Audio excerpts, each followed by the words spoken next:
seryosohin. Ang nakikita ko dito, kung PBA PBA yung pag-uusapan natin, gusto nilang spice up ang liga, whatever, i-repackage nila yung PBA D-League. Okay. Kasi di ba, sino ba iniimbita nila sa D-Leagues ng ano? Di ba mga collegiate players din? Tapos kukuha lang sila ng commercial team na mag-sponsor, di ba? Why don't you make it a pocket tournament or a national tournament? Magsama ka ng mga PBA teams.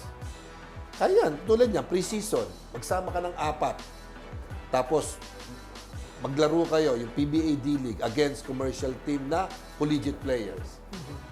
Sa tingin ko, doon pwedeng mag-umpisa eh. Alam mo yan, mag-create ng bagong trend na ang PBA D-League naman eh, parang ano yan eh, di ba? Kailangan ipapolish mo to para umakyat sa PBA, di ba? So, yun yung isang nakikita kong pwedeng paglaro ang idea eh, di ba? Kaysa yung pupunta ka sa isang bayan, sa piyesta, lalaro ka ng pocket tournament, why not gawin na ng PBA mismo yon?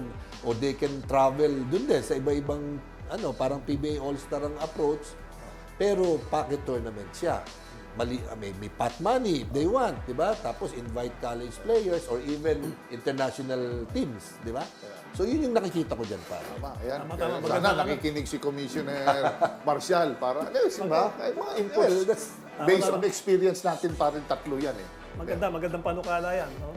Commission, Com, another Com telling you, advising you. Oo.